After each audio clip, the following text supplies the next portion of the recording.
सारा का थप्पड़ पड़ते ही युवराज का चेहरा एक तरफ झुक गया। इसी के साथ युवराज के हाथों की मुट्ठियां कस गई। सारा को जब अपने किए का रियलाइजेशन हुआ, तब वो युवराज से 2 कदम दूर खड़ी हो गई। युवराज ने अपने हाथ के इशारे से अपने गार्ड्स को वहां से दूर जाने को कहा, क्योंकि सारा वहां बिकनी में खड़ी थी। लेकिन युवराज के ऑर्डर से पहले ही उन सारे गार्डर की नजरें नीचे थी, क्योंकि वो सभी युवराज के संकीर्तने से वाकिफ थे। युवराज ने अपनी लाल हो चुकी नजरों से जब सारा की ओर देखा, तो एक पल के लिए वो भी डर से कांप उठी, लेकिन उसने इस चीज को अपने चेहरे पर शो नहीं होने दिया, क्योंकि वो इस वक्त युवराज इतनी ज्यादा गुस्सा थी कि उसका बस चलता तो वो युवराज को शूट कर देती। आखिर उसने अपने पागलपन में एक मासूम इंसान की जान जो ले ली थी। युवराज ने अपने गले पर अजीब तरीके से हाथों को चलाया और अचानक आगे बढ़कर सारा के बालों को अपनी मुट्ठी में भर लिया। उसके ऐसा करने से सारा दर्द से तड़प उठी। उसने कसकर अपनी आंखें मिच ली, लेकिन मजाल है उसके होठों से उफ तक निकली हो। हमेशा तुम्हारी गलतियों को माफ नहीं कर सकता मैं जान, तुम बार बार मेरे सब्र का इम्तिहान मत लो। प्यार करता हूँ इसलिए प्यार से समझाता हूँ, जबरदस्ती पर आ गया तो तुम हर रात मेरे बिस्तर पर रहोगी, चाहे इसमें तुम्हारी मर्जी हो या ना हो। इसलिए चुपचाप मेरे प्यार को एक्सेप्ट करो, और आइंदा से अगर तुमने ऐसा कुछ भी किया, तो ये गोली तुम्हारे माँ बाप के सिर में लगेगी, क्योंकि तुम्हारे इस मखमली बदन पर मुझे किसी की नजरें भी बर्दाश्त नहीं, तो इस पर खरोंच कैसे बर्दाश्त करूंगा, और तुम तो जानती ही हो कि मैं कितना बड़ा वाला साइको हूँ। इतना बोल युवराज ने सारा के गालों को थपा थपा दिया। वही सारा तो युवराज की बातें सुन उसे अपनी जानलेवा नजरों से घूरने लगी। खबरदार, जो मेरे मॉम डैड के बारे में कोई घाटियां बात की तो तुम्हारी जान ले लूंगी मैं। तुम खुद को समझते क्या हो युवराज मलिक? मैंने एक बार कह दिया ना कि मेरे मन में तुम्हारे लिए कोई फीलिंग नहीं है, तो क्यों जोक की तरह मेरे पीछे पड़े हुए हो? क्या तुम्हारे सामने किसी इंसान की जिंदगी कोई वैल्यू नहीं रखती? आखिर क्या गलती थी इस फोटोग्राफर की, जो तुमने इसकी जान ले ली? इसने तुम्हें देखने की जुर्रत की थी मेरी जान, और मुझे बर्दाश्त नहीं कि जो चीज मेरी है उस पर किसी और की नजरें पड़े। और तुमने ये क्या घाटिया कपड़े पहने हुए हैं? इतना बोलकर युवराज ने सारा के बदन को अपने गुस्से भरी नजरों से देखा। सारा युवराज के ऐसे देखने से अनकंफर्टेबल हो रही थी। उसने तुरंत अपने हाथों को क्रॉस करके अपने सीने को ढकना चाहा, लेकिन युवराज ने उसके दोनों हाथों को पकड़ उसकी पीठ से लगा दिया। युवराज अपनी इंटेंस नजरों से एकटक सारा के उस परफेक्ट सांचे में ढाले बदन को ही देख रहा था, जिसे देखकर उसे उसका गला सूखता सा महसूस हुआ। सच में सारा इस वक्त इतनी ज्यादा हॉट और सेक्सी दिख रही थी कि किसी भी इंसान का ईमान उसे देख डोल सकता था। सारा से जब युवराज की इंटेंस नजरें ज्यादा देर तक बर्दाश्त नहीं हुई, तो उसने युवराज को धक्का दे दिया और वही साइड में रखा हुआ श्रिग उठाकर अपने बदन पर लपेट लिया। युवराज ने जब उसे ऐसा करते देखा तो हल्का सा मुस्कुरा दिया। युवराज ने स्मर्क करते हुए कहा, क्या छुपाने की कोशिश कर रही हो मेरी जान? वही जिसे तुम मैगजीन में छपवाना चाहती थी। जब वो फोटोग्राफर तुम्हारे बदन के हर एक हिस्से की तस्वीर ले रहा था, तब तो इतनी अनकंफर्टेबल नहीं हुई, तो मुझसे कैसी शर्म? वैसे भी एक ना एक दिन तो मुझे ये सब देखना ही है, वो भी बेहद करीब से, और सिर्फ देखना ही नहीं महसूस भी करना है। ओ माय गॉड, तब क्या होगा जब मैं तुम्हारे बदन पर अपनी छाप छोड़ूंगा? तब कितना मजा आएगा। Shut up, just shut up Yuvraj Malik. तुम इतनी घटिया बातें हैं आखिर कर कैसे सकते हो? Are you insane? या तो तुम्हारा दिमाग खराब है, या फिर तुम्हारे सिरे में दिमाग ही नहीं है। नहीं करती मैं तुमसे कोई प्यार, ना ही मैं तुमसे कभी प्यार कर सकती हूँ। अब क्या पेपर में छपावाओ तब जाकर मानोगे। और जब से मैंने तुम्हारी साइकोपैथ वाली हरकतें देखी है, उसके बाद जो तुम्हारे लिए मेरे दिल में सॉफ्ट कॉर्नर था एज अ फ्रेंड, वो भी खत्म हो चुका है। तो प्लीज मेरा पीछा छोड़ो, मेरी जिंदगी से दफा हो जाओ, वरना मैं पुलिस में कंप्लेंट करूंगी। लेकिन उससे पहले तुम्हारे पेरेंट्स से तुम्हारी कंप्लेंट करूंगी, सारा ने उंगली पॉइंट करते हुए गुस्से से कहा। वही सारा की बात सुन रहा युवराज उसकी बात सुन पागलों की तरह हंसने लगा। सारा ने उसे डिसबिलीव से देखा, जैसे वो किसी पागल को देख रही हो। अरे मेरी जान, तुम्हें इतनी मेहनत करने की जरूरत नहीं है। अभी हम यहाँ से हमारे पेरेंट्स से ही मिलने जा रहे हैं। ओके चलो बेबी, अब तुम्हें जल्दी से कपड़े भी चेंज करने हैं। आखिर तुम अपने mother and father in law से बिकनी में मिलती हुई अच्छी थोड़ी लगोगी। युवराज ने इतना कहा और सारा की कमर में जैसे ही हाथ डालने को हुआ, सारा ने उसके हाथों को छटक दिया। सारा के बार बार ऐसा करने से युवराज का गुस्सा अपने आपे से बाहर हो गया। युवराज ने अपने गले को हल्का सा रब किया और एक जोरदार थप्पड़ सारा के गाल पर दे मारा। वो थप्पड़ इतना जोरदार था कि सारा सीधा जमीन पर जा गिरी। सारा के होठों के साइड से खून निकलने लगा। युवराज ने अपने दोनों हाथों से अपने बालों को पीछे की ओर धकेला और जोर से चीखा, आ क्यों क्यों क्यों इतना मुझे गुस्सा दिलाती हो जान कि मैं तुम्हें हट कर बैठता हूँ।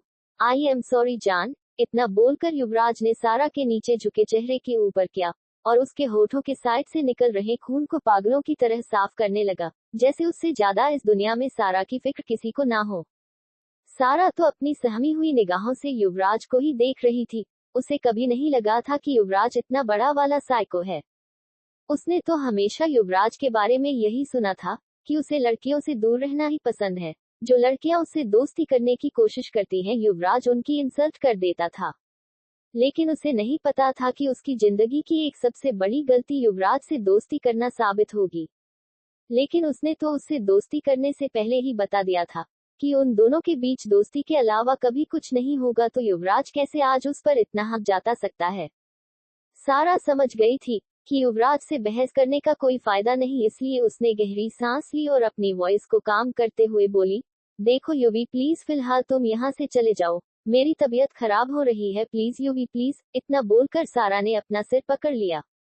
युवराज ने जब सारा को ऐसे करते देखा तो वो बुरी तरह डर गया। क्या हुआ जान, आर यू ऑल राइट? युवराज ने सारा के कंधे को पकड़ते हुए कहा। युवराज प्लीज चले जाओ यार, समझते क्यों नहीं हो तुम? सारा ने युवराज के हाथ को इस बार धीरे से हटाते हुए कहा और बिना युवी की ओर देखे वहां से चली गई। Flashback and. इसी तरह एक वीक और निकल गया और आज दिन था जब नॉर्दर्न यूनिवर्सिटी अपने स्टूडेंट्स को लेकर नॉर्थ इंडिया टूर पर जा रही थी। ये सफर बस का होने वाला था। डेवल ब्रदर्स चाहकर भी अपनी कार यूज नहीं कर सकते थे, क्योंकि वेदांत ने उन सभी को इस ट्रिप पर बाकी स्टूडेंट्स की तरह बस से जाने को कहा था। उन सब में से किसी की इतनी हिम्मत नहीं थी कि वो वेदांत सिंघानिया के डिसीजन को मना कर सकें। सिटिंग अरेंजमेंट ऐसी थी कि अंश ने अपनी मनमानी कर त्रिशा को अपने साथ बैठाया हुआ था। त्रिशा का मन तो क्रिया के साथ बैठने को था, लेकिन क्रिया तो विराज के साथ बैठी हुई थी। विराज को ऐसा करने के लिए अंश ने ही कहा था, ताकि वो त्रिशा के साथ इस लॉन्ग बस जर्नी को एंजॉय कर सकें। निहार और रूजल भी एक साथ बैठे थे, तो वही सारा उर्फ समय रुबाब के साथ बैठी थी। जागृति और नितारा भी एक साथ बैठे हुए थे। जहां जागृति अपनी जानलेवा नजरों से त्रिशा को हो देख रही थी, ऐसे कि जैसे वो उसे अपनी नजरों से ही जलाकर राख कर देगी, तो वही नितारा बार बार पीछे मुड़कर बस की सबसे लास्ट सीट में अकेले बैठे वेदांग को ही देख रही थी। उसने स्टार्टिंग आते हो वेदांग के साथ बैठने की कोशिश की थी, लेकिन वेदांग ने हमेशा की तरह उसकी इंसल्ट कर उसे भगा दिया था। काव्य रुबाब को इग्नोर करने के लिए वेदांग के ठीक पहले वाली सीट पर अके के साथ बैठा हुआ था। वही दक्ष सारा के जस्ट पीछे बैठा हुआ था और लगातार हो रही सारा और रुबाब की बकबक से परेशान हो चुका था। अगर आज का प्रसारण हो गया हो तो अपनी एक कैची की तरह चलने वाली नॉन स्टॉप जबान को बंद करो। पता नहीं मैं किसके पीछे बैठ गया, दक्ष ने बुड़बुड़ाते हुए कहा। सारा ने उसे मुड़कर देखा और फेक स्माइल करते हुए बोली, प्रभु अगर आपको इतनी ही तकलीफ हो रही है तो ऊपर वाले ने आपको अच्छे खासे लंबे लंबे जिराफ जैसी टांग दी है, तो उपयोग करिए और अपना ये सड़ा हुआ मुंह लेकर यहाँ से दफा हो जाए। समय की बात सुन रुबाब खुद को हंसने से रोक नहीं पाए और खिलखिलाकर हंसने लगी। सारा की बात सुनकर दक्ष ने उसे गुस्से से घूरा, मगर सारा तो तेरी ठहरी सारा, उसे घंटा फर्क पड़ा था। दक्ष ने गुस्से से कहा, सुन लड़के, ज्यादा अपनी जबान चलाने की कोशिश मत कर। तू अभी अभी आया है, इसलिए तू शायद मुझे अच्छे से जानता ही नहीं कि मैं कौन हूँ। जिसे खुद ही नहीं पता कि वो कौन है, वो भला मुझे कैसे बताएगा। इतना बोलकर सारा खिलखिलाकर हंसने लगी। वही सारा की बात सुनकर उसके बगल में बैठी रुबाब भी हंसने लगी। उन दोनों ने एक दूसरे को हाई फाई दिया। तुझे तो मैं बाद में बताता हूँ, दक्ष ने इतना कहा और अपने मुंह पर टोपी रखे आंखें बंद करके लेट गया। रात का वक्त हो चला था। काव्यांश जो रुबाब को इग्नोर करने का दिखावा कर रहा था, वो रुबाब और समय को इतने क्लोज एक दूसरे से हंसते और बात करते देख जलन और गुस्से से भरा जा रहा था। काव्यांश ने कुछ देर सोचा और अपने पीछे मुड़कर अपने भाई वेदांग की ओर देखा, जो अपने लैपटॉप पर कुछ काम कर रहा था। काव्यांश ने अपने गले को साफ करते हुए कहा, ब्रो आई थिंक आपको अपने रूममेट को अपने पास बुलाना चाहिए। काव्यांश की बात सुनकर वेदांग ने उसे अपनी एक आईब्रो रेज करते हुए देखा। फिर उसने दूसरी नजर रुबाब और समय की ओर देखा। उसे कुछ कुछ समझ में आ गया था कि काव्यांश करना क्या चाहता है। जब वेदांग ने काव्यांश को कोई जवाब नहीं दिया तो काव्यांश समझ गया कि वेदांग की हाँ है। काव्यांश अपनी जगह से खड़ा हुआ और अपने शर्ट की कॉलर को सही करता हुआ रुबाब के पास जा पहुंचा। काव्यांश ने इस बीच रुबाब को एक बार भी नहीं देखा। उसने समय से कहा, समय तुम्हें अनब्रो बुला रहे हैं। काव्यांश की बात सुनकर समय ने उसे अजीब नजरों से देखा। भला उसे पागल कुत्ते ने काटा था जो वो उस एरोगेंट विचित्र प्राणी के पास जाती। मुझे कहीं नहीं जाना, समय ने तुनक कर कहा। मैं तुमसे पूछ नहीं रहा बल्कि तुम्हें बता रहा हूँ, और शायद तुम्हें पता नहीं कि जो इंसान अनब्रो की बात को डिक्लाइन करता है उसका क्या अंजाम होता है। ये आखिरी लाइन काव्यांश ने रुबाब की ओर देखकर कही थी, जिसे सुन रुबाब भी सोच में पड़ गई। रुबाब भी जानती थी कि वेदांग कितना बड़ा वाला शॉर्ट टेम्पर्ड पर्सन है, इसलिए उसने समय की ओर देखकर कहा, समय आई थिंक तुम्हें अनब्रो के पास जाना चाहिए। क्या पता उन्हें तुमसे कोई काम हो। यार उस खडूस को मुझसे क्या काम होगा, उसे तो सबसे ज्यादा काम अपने लैपटॉप से होता है। अब वो उसका लैपटॉप जाने मन उसके पास ही तो है, तो भला मैं क्यों जाऊं। मैं कहीं नहीं जा रहा। इतना बोलकर समय आंखें बंद कर हेडरेस्ट से सिर टिकाए सो गया। रुबाब ने उसे देखकर ना में अपना सिर हिलाया, लेकिन समय की इस हरकत को देख काव्यांश के माथे की त्योरियां चढ़ गई। काव्यांश वहां से चला गया। जब समय को महसूस हुआ कि काव्यांश वहां से जा चुका है तो उसने अपनी एक आंख खोल आसपास देखा। जब उसे यकीन हो गया कि काव्यांश सच में जा चुका है तो उसने सुकून भरी सांस ली। लेकिन ठीक उसी पल किसी ने उसका कॉलर पकड़कर उसे उसकी जगह से उठा दिया। समय उर्फ सारा ने हड़बड़ा कर जैसे ही पीछे मुड़कर देखा, उसके सामने वह हैंडसम डेविल खड़ा था जिसे देखा उसका गंदा वाला मुंह बन गया। यार लंबू, तुम मुझे चैन से कम ट्रिप पर तो रहने दो। रूम में तुम्हारी सड़ी हुई शक्ल देखकर मैं बोर हो जाता हूँ। अब तो किसी खूबसूरत लड़की के पास बैठा हूँ, तब भी तुम्हारी जान पर बनी हुई है। फिर थोड़ा शक करते हुए, कहीं तुम्हें लड़कों में तो इंटरेस्ट नहीं। यह आखिरी लाइन समय ने उसे ऊपर से नीचे अजीब नजरों से देखते हुए कही। वही अंग जो कब से उसकी बकवास सुने जा रहा था। जब उसने समय की ये बात सुनी तो उसकी स्टर्लिंग ग्रे आइज पूरी तरह से डार्क हो गई। जब समय को अपने आसपास का टेम्परेचर लो होता हुआ महसूस हुआ, तब जाकर उसने अंग के चेहरे को गौर से देखा, जिसे देखकर वो एक पल के लिए डर से कांप गई। इस वक्त अंग उसे किसी राक्षस से कम नहीं लग रहा था, जिसका निवाला वो खुद बनने वाली थी। सॉरी यार लंबू, तुम ज्यादा मेरी बातों को सीरियस मत लो। मेरी यह पतली सी नाजुक सी जबान पता नहीं कैसे फिसल जाती है, समय ने अपनी बत्ती सी चमकते हुए कहा। अच्छा होगा तुम्हारी पतली सी नाजुक सी जबान ज्यादा ना चले, वरना वेदांग सिंघानिया को लोगों की जबान काटना बहुत अच्छे से आती है, अंग ने स्मार्ट करते हुए कहा। अंग की बात सुनकर समय ने अपने मुंह पर दोनों हाथ रख लिए और मासूमियत से ना में अपना सिर हिला दिया। इस वक्त सच में सारा इतनी ज्यादा क्यूट दिख रही थी कि एक पल को अंग भी उसकी आंखों में देखने लगा, लेकिन जल्द ही वो अपने सेंस में आया और उसने अपने ख्यालों को झटक दिया। व्हाट द हेल, ये मैं क्या सोच रहा था, अंग ने खुद से कहा और उसी तरह सारा के कॉलर को पकड़े उसे अपने साथ ले जाकर पीछे की सीट पर बैठा दिया। सारा ने गुब्बारे की तरह अपना मुंह फुलाकर अंग की ओर देखा, जो उसे अब पूरी तरह इग्नोर कर रहा था। सडेला करेला कहीं का, सारा धीरे से बुदबुदाई। वही दूसरी ओर त्रिशा पूरी दुनिया से बेखबर अंश के कंधे पर सर रख सो रही थी, और अंश उसके बालों में हाथ फेरते हुए एकटक उसके चेहरे की ओर ही बड़े गौर से देख रहा था। क्या हो तुम त्रिशा, हकीकत हो या कोई ख्वाब? तुम तो किसी पहेली से कम नहीं हो, जिसे वेदांश सिंघानिया किसी भी कीमत पर सॉल्व करके ही रहेगा। तुम्हारी इन खूबसूरत आंखों में मैंने इतना दर्द देखा है, जैसे इन आंखों में तुम दर्द का सैलाब समेटे घूम रही हो।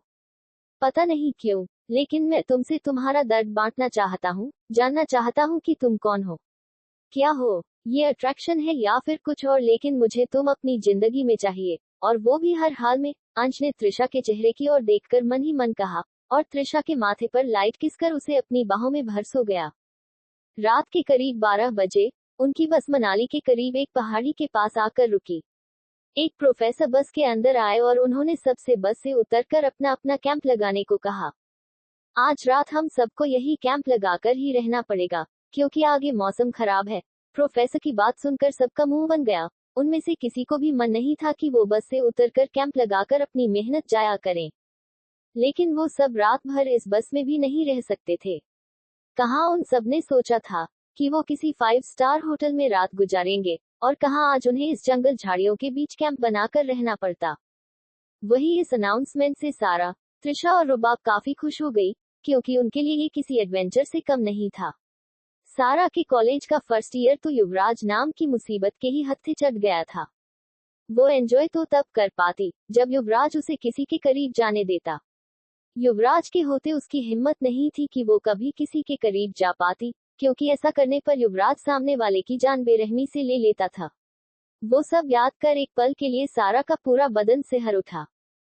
करीब 1 घंटे बाद उन सब का कैंप लगभग लग चुका था, लेकिन अब सारा के लिए सबसे बड़ी मुसीबत ये थी कि उन कैंपों की संख्या कम थी, ज्यादा से ज्यादा स्टूडेंट्स को एक ही कैंप में रहना पड़ता।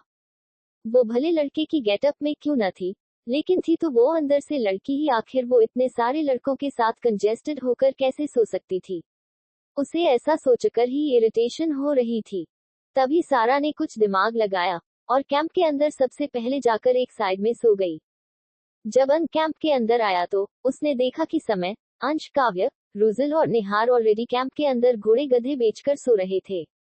अंश ने सारा को नींद में साइड किया और खुद एक साइड सो गया। सारा जो नींद में थी उसे पता ही नहीं चला कि कब वो धीरे धीरे खिसक कर पूरी तरह अंश के ऊपर आ गई। अंश जो कभी गहरी नींद में नहीं सोता था, जब उसने समय को इस तरह खुद के ऊपर आते देखा तो वो बुरी तरह चिढ़ गया। उसने बड़ी बेरहमी से सारा को झटक दिया, जिससे सारा की नींद खुल गई। सारा ने अपनी आंखें खोल जैसे ही अपने आसपास देखा, उसकी आंखें हैरानी से चौड़ी हो गई। इस वक्त वो हर तरह से लड़कों के बीच सोई हुई थी। उसके एक साइड अंश तो दूसरी ओर काव्य था, उसके सिर के साइड अंश तो उसके पैरों की ओर रुजल और निहार थे। सारा को उन सबको देख इरिटेशन हो रही थी। अब उसे नींद तो आने से रही, इसलिए वो दबे पैर उठकर उस कैंप से बाहर निकल गई। सारा कैंप से बाहर आई तो उसने देखा कि सारे स्टूडेंट्स और प्रोफेसर्स अपने अपने कैंपों में सो रहे थे। सारा ने आसपास देखा तो ये झील के किनारे का कोई खूबसूरत सा प्लेस था। सारा को नेचर से बहुत ज्यादा प्यार था। उसने सोचा क्यों ना वो थोड़ा आसपास नेचर के व्यू का मजा ले। सारा चहकते हुए आगे बढ़ गई। थोड़ी देर बाद वो एक ऐसी बेहद खूबसूरत जगह आ पहुंची, जहां झील की धारा किसी नदी की तरह बह रही थी, और आसपास चमकते हुए जुगनू उस जगह की खूबसूरती बढ़ा रहे थे। नेचर का ऐसा व्यू देख सारा की आंखें बिल्कुल उन जुगनुओं की तरह चमकने लगी। सारा के दिमाग में कुछ आया और वो अपने आसपास देखने लगी, जैसे ये कंफर्म करना चाहती हो कि उसके आसपास कोई मौजूद है या नहीं। जब को पूरी तरह से टेंशन फ्री हो गई तो उसने अपनी जैकेट निकाल दी। अंश, जिसे वेदांत ने समय की सेफ्टी की सख्त हिदायत दी थी, जब उसने समय को ऐसे चोरों की तरह कैंप से बाहर निकलते देखा तो वो भी उसके पीछे पीछे यहाँ तक आ गया। वो देखना चाहता था कि उस बिद्दी भर लड़के के दिमाग में क्या चल रहा है, जो वो आधी रात गए कैंप से बाहर निकल आया। अंश ने जब समय को झील की साइड देखा तो वो गुस्से से उसकी ओर बढ़ने लगा। तभी उसने कुछ ऐसा देखा कि उसके कदम अपनी जगह पर ही ठहर गए और उसकी नजरें सामने की ओर ही जम गई। समय ने अपनी जैकेट निकलने के बाद अपना जीन्स भी निकाल दिया और एक एक कर उसने अपने बदन से सारे कपड़े रिमूव कर दिए। इस वक्त वो समय से सारा बन गया था। वो सारा ने इस वक्त सिर्फ अपने इनर्स पहने हुए थे। सारा ने एक झटके से अपना विग निकाला और फिर एक बार अपने आसपास नजरें दौड़ाकर कंफर्म कर झील में कूद गई। चांद की उस दूधिया रोशनी के बीच झील में भीगती सारा का तराशा हुआ गोरा बदन किसी को भी उसका दीवाना बनाने के लिए काफी था, और ऐसा ही कुछ हाल आज वेदांत का भी हो रहा था। उसकी धड़कनें आज नॉर्मल डे के मुकाबले काफी तेजी से धड़क रही थी, जिसका एहसास खुद उसे भी ना था। वो तो बस एक टक पानी में भीगी हुई सारा को ही निहार रहा था, जिसके बदन पर पानी की बूंदें बर्फ की सिल्ली की तरह लुढ़क रही थी। वो इस वक्त इतनी ज्यादा हॉट और सेक्सी दिख रही थी कि वेदांत को अपने होठों पर सूखापन महसूस हुआ, जैसे कि उसे इस वक्त सारा की तलब हो। वेदांत की उन जुनून भरी नजरों से अनजान सारा उस झील के पानी में किसी बच्चे की तरह खेलकर खुश हो रही थी। इस वक्त उसके होठों पर बड़ी सी स्माइल थी, जो उसकी खूबसूरती में 4 चांद लगा रही थी। कितने दिनों बाद आज उसने खुलकर सांस ली थी। खुद को इतना रिलीफ महसूस किया था। अचानक उसकी खूबसूरत हैजल आईज से 2 बूंद आंसू लुढ़ककर उसके गालों पर गिर गए, जिसे उसने तुरंत पोंछ लिया, जैसे मानो वो खुद से ही खुद के आंसुओं को छुपाना चाहती हो। वेदांत ने जब सारा के आंखों से निकलते आंसुओं को देखा तो पता नहीं क्यों उसे उस शख्स पर गुस्सा आ रहा था, जो इन आंसुओं के पीछे की वजह था। तभी उसने गौर किया कि सारा की आंखों का कलर जो उसे नॉर्मल डे चारकोल शेड्स का दिखाई देता था, वो चारकोल शेड्स न होकर हेजल आइज था। अचानक ही उसके दिमाग में कुछ हिट किया और उसके मुंह से एक वर्ड निकला, मून फेस। इस नाम को उसने खुद में 2 से 3 दफा दोहराया और अचानक ही उसके होठों पर मिस्टीरियस स्माइल आ गई। सारा ने भी थोड़ी देर तक पानी में खुद को रिलीफ रखा, फिर ज्यादा देर ना करते हुए वो भी अपने कपड़े और गेटअप में रेडी होकर वापस कैंप की ओर चली गई। लेकिन अचानक उसके कदम ठिठक गए, क्योंकि उसे कैंप के बाहर अपने सिगरेट का कश लेते हुए वेदांग खड़ा दिखाई दिया। उसे देखकर सारा सकपका गई। उसने सबसे पहले अपने बालों को सही किया, फिर अपनी आंखों को 2 से 3 बार बबलिंग किया, मानो वो अपने लेंसेज को टटोलना चाहती हो। अंजू उसकी इन सारी हरकतों को बड़े गौर से देख रहा था। अचानक उसके होठों पर तिरछी स्माइल आ गई, जिसे उसने सारा के देखने से पहले ही छुपा लिया। इतनी रात गए कौन सा तीर मारने गए थे तुम? अंग ने अपने एरोगेंट वे में सवाल दागा। क्यों अब मुझे बाहर सुसु जाने के लिए भी तुम्हारी परमिशन लेनी होगी क्या? सारा ने मुंह बनाते हुए कहा।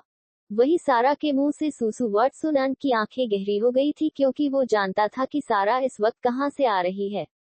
लेकिन सारा ने उसे इग्नोर किया और कैंप के अंदर जाकर एक साइड सो गई। वही अंग जो उसके जस्ट पीछे कैंप के अंदर आया था, जब उसने सारा को काव्य के बगल में सोते देखा, तो उसकी स्टर्लिंग ग्रे आइज पूरी तरह से डार्क हो गई। उसने एक झटके के साथ सारा को साइड किया और खुद काव्य और सारा के बीच सो गया। सारा ने उसे ऐसे देखा जैसे कि वो इसी वक्त उसका सर फोड़ना चाहती हो। क्या तुम्हें पता नहीं कि तुम लड़के हो? तो मुझे ऐसा घूरना बंद करो, जैसे कि तुम मुझे किस करने वाले हो, अंग ने स्मर करते हुए कहा। वही सारा जो उसे गुस्से से घूर रही थी। जब उसने अंग की पूरी बातें सुनी तो उसका मुंह खुला का खुला रह गया। आखिर कोई शख्स इतना सेल्फ ऑब्सेस्ड कैसे हो सकता है? सारा ने मन ही मन अंग को 4 गालियां दी और अंग की ओर पीट करके सो गई। वही अंग तो अपनी खामोश नजरों से सारा की पीठ को ही देख रहा था। अब जाकर उसे रियलाइज हुआ कि क्यों सारा बॉडी से टच होते ही उसकी बॉडी हीट अप होती थी। क्यों उसे सारा को छूते ही वाइल्ड थॉट्स आते थे। अब उसे खुद के स्ट्रेट होने पर कोई डाउट नहीं था, क्योंकि उसके मन में जिसके लिए ये सारे इंटीमेट थॉट्स आते थे, वो लड़की सच में बला की खूबसूरत थी, जिसे देखकर आज उसे उसका दिल तेजी से धड़कता महसूस हुआ था। उसे खुद नहीं पता था कि ये कैसी फीलिंग है, लेकिन अब वो खुद को सारा की ओर और भी ज्यादा अट्रैक्ट महसूस कर रहा था। उसकी मून फेस ऐसी थी जिसे हर कोई पाने की तमन्ना करे, लेकिन उनकी तमन्ना कभी पूरी नहीं होगी, क्योंकि वेदांग सिंघानिया कभी ऐसा होने ही नहीं देगा। I am back in your life moon face, Vedang ने डेविल स्माइल करते हुए कहा, और सारा की कमर में हाथ डाल उसे खुद के सीने से चिपकाए आंखें बंद कर सो गया। सारा जो अभी पूरी तरह से नींद के आगोश में थी, उसने भी नींद में वेदांग को हक कर लिया। अगली सुबह सारे स्टूडेंट ट्रैकिंग पर जाने के लिए बस में सवार हो गए। आज मौसम भी साफ था और बर्फबारी भी रुक चुकी थी। सब पास के ही उस झील में फ्रेश होकर नहा धो लिए और रेडी होकर अपने अपने सीट पर जाकर बैठ गए। सारा, जिसने लास्ट नाइट ही पानी में डुबकी लगाई हुई थी, उसने भी हल्का फुल्का हाथ ही बस धोया, बाकी उसने ठंड का बहाना बनाकर नहाने से मना कर दिया। भला वो इतने सारे नंगे पुंगे लड़कों के सामने थोड़ी नहा सकती थी। उसकी जरा सी लापरवाही उसका पर्दाफाश कर सकती थी। वेदांग जो उसकी हर एक्टिविटीज पर नजर जमाए हुए था, जब उसने सारा को ऐसे नहाने से मना करते देखा, तो उसने भी उसको सपोर्ट किया और उसे न नहाने की हिदायत दी। बस में बैठा अंश तो त्रिशा से किसी च्युइंगम की तरह चिपक गया था। त्रिशा उसे जितना इग्नोर करने की कोशिश करती, अंश दुगनी तेजी से उससे चिपक जाया करता था। क्या है? क्यों मुझसे गोंद की तरह चिपके रहते हो? मेरी जिंदगी के जोक बन गए हो तुम। छोड़ क्यों नहीं देते मेरा पीछा? जाओ ना अपनी उस आइटम जागृति के पास और चिपक जाओ उसकी बाहों में। लेकिन मेरा पीछा छोड़ो, त्रिशा ने अपने एक एक अल्फाजों को चबाते हुए कहा। माय डियर पिकोलो, अब मैं भला हूँ या बुरा हूँ, जैसा भी हूँ तुम्हारा होने वाला पति हूँ, तो थोड़ी रिस्पेक्ट मैं भी डिजर्व करता ही हूँ, अंश ने सार्कास्टिकली कहा। वही त्रिशा जो अंश को इग्नोर करते हुए हॉन्टेड एडेलाइन बुक रीड कर रही थी, जब उसने अंश की बातें सुनी तो उसकी आंखें हैरानी से बड़ी हो गई। आर यू सिक और इनसेन, मिस्टर वेदांश सिंघानिया? शादी माय फुट में मरना पसंद करूंगी, लेकिन तुम जैसे प्लेबॉय थर्ड क्लास लड़के से शादी करना बिल्कुल नहीं। आखिर है क्या तुम्हारे पास सिवाय पैसे और लुक्स के किसी भी ढंग से कोई अच्छे लड़के हो तुम जो मैं तुमसे शादी करूंगी? त्रिशा ने गुस्से से दांत पीसते हुए कहा। वही अंश जो मुस्कुराते हुए जब से उसकी बातें सुन रहा था। जब उसने त्रिशा की पूरी बात सुनी तो उसका चेहरा बिल्कुल डार्क हो गया। वो अपनी आंखें छोटी कर त्रिशा को घूरने लगा। अचानक त्रिशा को अपनी कमर पर किसी की सख्त ग्रिप महसूस हुई। त्रिशा को समझते देर नहीं लगी कि ये अंश है। अंश ने त्रिशा की कमर में हाथ डाल उसे खुद के बेहद करीब कर लिया, इतने करीब कि उन दोनों की सांसें आपस में घुल रही थी। वेदांश सिंघानिया को अपनी बातें दोहराने की आदत नहीं। मैंने एक बार कह दिया ना कि तुम मेरी हो, मैं तुम्हारा हूँ, तुम मेरी होने वाली वाइफ हो। That's final. मैं तुमसे तुम्हारा जवाब नहीं मांग रहा हूँ, बल्कि तुम्हें अपना डिसीजन बता रहा हूँ। तुम खुद को लकी मानो कि वेदांश सिंघानिया ने तुम्हें अपने लिए पसंद किया है। और क्या कहा तुमने? मेरे पास सिवाय पैसे और लुक्स के कुछ नहीं है।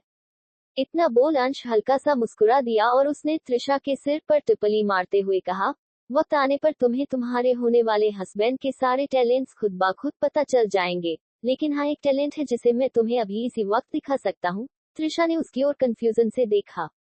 अंश उसके कान पर झुककर अपनी डीप हस्की वॉइस में बोला, तुम्हें सेटिस्फाई करने का टैलेंट आ? त्रिशा ने जब अंश की बात सुनी तो उसका चेहरा टमाटर की तरह लाल हो गया। उसने अंश के सीने पर हाथ रख उसे खुद से दूर झटक दिया। बदतमीज, परवट आदमी कहीं के, दूर रहो मुझसे। अंश को इतना बोल त्रिशा दोबारा अपनी नॉवेल हॉन्टेड एडलाइन रीड करने लगी।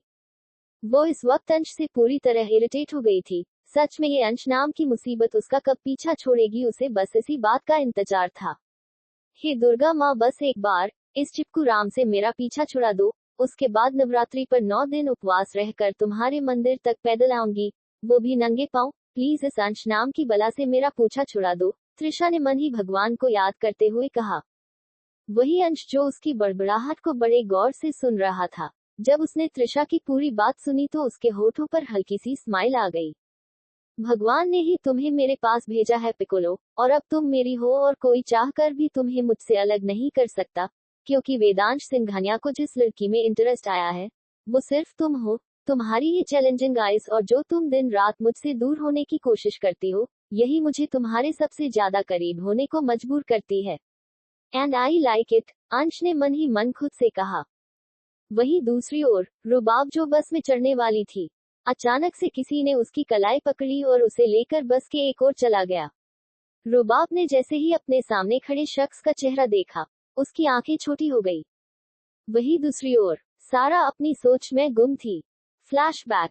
सारा जब दुबई से लौटकर वापस अपने मेंशन पेरिस आई, तो हाल में बैठे लोगों को देख उसकी हेजल आइज चमक उठी। वो दोनों शख्स और कोई नहीं बल्कि उसके parents mister and Mrs merchant थे। उन दोनों को देख सारा के चेहरे पर 440 वोट की स्माइल आ गई और वो दौड़ते हुए अपने डैड मिस्टर मचेंट के गले लग गई।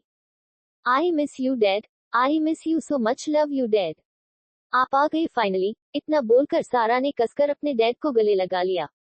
वही सारा की मम्मी मिसेज मचेंट उन दोनों को ही मुंह बनाकर देख रही थी। मेरी तो किसी को परवाह ही नहीं, मुझे तो किसी ने याद ही नहीं किया, मिसेज मचेंट ने झूठा गुस्सा जताते हुए कहा। तो सारा ने अपने दांतों तले अपनी जीभ दबा ली। हम समवन फील जेलस, सारा ने अपनी मॉम को टीज करते हुए कहा। जेलस हुए मेरे दुश्मन, मैं कभी किसी से जेलस नहीं होती। इतना बोलकर मिसेज मचेंट अपने नाखूनों को फूंकने लगी। वही मिस्टर मचेंट और सारा उनकी इस हरकत को देख खिलखिलाकर हंसने लगे। अपनी बेटी और अपने हस्बैंड को खुद पर हंसता देख मिसेज मचेंट को भी हंसी आ गई। इसी तरह वो तीनों एक दूसरे के साथ अच्छा टाइम स्पेंड करने लगे। सारा को दुबई से आए हुए पूरे 3 दिन हो गए थे। इस बीच वो एक परफेक्ट सिचुएशन ढूंढ रही थी। जिस टाइम वो अपने पेरेंट्स से युवराज के बारे में बात करें, उसे समझ ही नहीं आ रहा था कि को आखिर क्या बोले। वो उन्हें परेशान नहीं करना चाहती थी, लेकिन अब सिचुएशन उसके अंडर कंट्रोल से बाहर हो गई थी, जिसे वक्त रहते संभलना बहुत जरूरी हो गया था। एक रोज जब सारा और उसके पेरेंट्स डिनर कर रहे थे, तभी एक सिक्योरिटी गार्ड उनके पास आया और उसने मिस्टर मचेंट के पास आकर उनसे कहा, सर बाहर कोई मिस्टर मालिक आए हुए हैं और आपसे वो बात करना चाहते हैं। मिस्टर मलिक का नाम सुनकर मिस्टर मचेंट के खाते हुए हाथ रुक गए और वो थोड़े कंफ्यूजन और हैरानी से उस सिक्योरिटी गार्ड की ओर देखने लगे। कुछ सोचकर उन्होंने ओके कहा। वही सारा जो जस्ट उनके सामने ही बैठी हुई थी, जब उसने सिक्योरिटी गार्ड के मुंह से मिस्टर मलिक सुना तो उसकी जान हलक में ही अटक गई। उसे डर था कहीं वो साइको युवराज उसके पेरेंट्स से बात करने तो नहीं आ गया। वो नर्वसनेस में अपनी हथेलियों को आपस में रगड़ने लगी। मिसेज मचेंट उसकी नर्वसनेस को देख थोड़ी टेंशन में आ गई। उन्हें डर था कि कहीं कोई ऐसी बात ना हो जो सारा उनसे छुपा रही हो। आखिर वो थी तो सारा की माँ ही अपनी बेटी का चेहरा देखकर ही बता सकती थी कि उनकी बेटी कब खुश है और कब खुश होने का दिखावा करती है। उन तीनों ने ही अपना डिनर जल्दी कंप्लीट किया और डाइनिंग एरिया से निकाल कर में हाल में आ गए, जहां सोफे पर बड़े आराम से अपने पैरों को क्रॉस किए हुए एक करीब 50-55 साल का आदमी, जिसके बाल प्रॉपर जेल से सेट थे। उस आदमी का रौब और रुतबा उसकी पर्सनैलिटी से ही रिवील हो रहा था। यह कोई और नहीं बल्कि युवराज के डैड यशराज मलिक थे। लेकिन सारा का ध्यान यशराज मलिक पर न होकर उसके जस्ट बाजू में बैठे उनके सन की बेटे युवराज मलिक पर था, जो एकटक अपनी इंटेंस नजरों से सारा को ही निहार रहा था। सारा ने एक स्पेगेटी टॉप और शॉर्ट्स पहने हुए थे, जिससे उसकी गोरी पतली टांगे साफ रिवील हो रही थी। उसने अपने बालों को हमेशा की तरह खुले ना कर रख कर हाई पोनीटेल में बंधा हुआ था, जिसमें वो एक क्यूट सी बाबी डॉल प्रिंसेस की तरह दिखाई दे रही थी। युवराज को हमेशा से ऐसा लगता था कि वो जितनी दफा सारा को देखता था, वो उसे हर दफा पिछले के मुकाबले ज्यादा अट्रैक्टिव दिखती थी। आज भी उसका हाल कुछ ऐसा ही था। बिना मेकअप के भी सारा बेहद खूबसूरत थी, जिससे युवराज की नजरें हटा पाना अब मुश्किल था। सारा उसकी इंटेंस नजरों तले खुद को काफी अनकंफर्टेबल फील कर रही थी। भले युवराज पूरी यूनिवर्सिटी की लड़कियों का क्रश था, लेकिन सारा को कभी भी उसमें रत्ती भर में इंटरेस्ट नहीं आया। जबकि युवराज हर एंगल से एक परफेक्ट लड़का था, दिखने में हैंडसम, अच्छे खासे बिलियनियर डैड की इकलौती औलाद, और जो लड़कियों से अक्सर दूर ही रहा करता था। ये सारी क्वालिटी थी उसमें कि कोई भी लड़की उससे आसानी से अट्रैक्ट हो सके। लेकिन सारा को कभी उसके लिए जरा भी कुछ फील ही नहीं हुआ। उसने हमेशा से युवराज को एज अ फ्रेंड ही देखा था। लेकिन युवराज के दिल में पता नहीं सारा के लिए कब फीलिंग डेवलप हो गई, जिसका अंदाजा उसे खुद भी नहीं था। लेकिन कोई लड़की उसकी ओर तब तक अट्रैक्ट हो सकती थी जब तक वो युवराज के उस साइकोपैथ नेचर से वाकिफ न हो। जब कोई लड़की उसके उस संकीपने को एक बार देख लेती, तो सारा का दावा था कि नेक्स्ट टाइम वो लड़की युवराज के पास भटकना तो दूर, उसे देखना भी पसंद नहीं करती। और ऐसा ही कुछ हाल सारा का था। वही मिस्टर मचेंट के फेस एक्सप्रेशन भी कुछ अच्छे नहीं थे, क्योंकि वह जितना यशराज मलिक के बारे में जानते थे, उसके हिसाब से यशराज मलिक हर इलीगल काम में इन्वॉल्व था, जिनमें सबसे ज्यादा फेमस ह्यूमन ट्रैफिकिंग था। उन्होंने आज तक यशराज मलिक के साथ किसी भी तरह की कोई डील नहीं की थी, और न ही वह दोनों एक दूसरे के राइवल थे। इसलिए उन्हें यशराज मलिक का इस तरह अपने बेटे के साथ उनके मेंशन आना कुछ समझ नहीं आया। लेकिन जब मिस्टर मचेंट की नजर युवराज मलिक के चेहरे पर पड़ी, तो उनके एक्सप्रेशन डार्क हो गए, क्योंकि युवराज एकटक हल्का मुस्कुराते हुए सारा को ही देख रहा था। मिस्टर मचेंट ने एक नजर अपनी बेटी की ओर देखा, जिसके चेहरे का रंग पीला पड़ा हुआ था, जिसका साफ मतलब था कि जरूर कोई ऐसी बात है जो सारा को परेशान कर रही थी। वो इतना तो जानते थे कि उनकी बेटी ने ऐसा कोई काम नहीं किया होगा जिससे उनका सिर नीचे झुके, और अगर कोई उनकी बेटी को बेवजह परेशान करेगा तो वो भी उसे बराबरी का जवाब देंगे। आखिरकार सारा उनकी लाडली और इकलौती बेटी थी, फिर उन्हें उसके लिए यशराज मलिक से ही क्यों ना दुश्मनी करनी पड़े। तभी उस खामोशी को चीरती हुई यशराज मलिक की दमदार आवाज गूंजी, मिस्टर मचेंट, क्या आपके यहाँ मेहमानों की खातिरदारी ऐसे ही की जाती है कि मेहमान आकर आपके हॉल में बैठा है और आपने अभी तक उससे नाश्ता पानी कुछ भी नहीं पूछा? मुझे तो लगा था आप इतने बड़े मल्टी बिलियनियर इंसान हैं, आपको इतनी छोटी मैनर्स तो पता ही होगी। मिस्टर मचेंट यशराज मलिक के शब्दों में छुपे तंज को बखूबी समझ सकते थे, लेकिन उन्होंने यशराज मलिक को नॉर्मल टोन में ही जवाब दिया, सॉरी मिस्टर मलिक। इतना बोलकर उन्होंने अपने सर्वेंट से कुछ स्नैक्स और चाय कॉफी लाने को कहा। मिस्टर मचेंट ने एक नजर अपनी बेटी को देखा, जो अभी भी अपनी तीखी नजरों से युवराज मलिक को ही घूर रही थी। प्रिंसेस, आप अपने कमरे में जाए। ओके। सारा समझ गई थी कि उसके डैड उसे इस मैटर से दूर रखना चाहते थे। उसे अजीब तो लग रहा था, लेकिन उसने वहां से जाना ही बेहतर समझा। वो जैसे ही ऊपर सीढ़ियों की ओर बढ़ने को हुई, तभी उस हॉल में दोबारा यशराज मलिक की आवाज गूंज उठी, आपकी बेटी से ही रिलेटेड बात करनी है, इसलिए उसका यहाँ होना बहुत जरूरी है।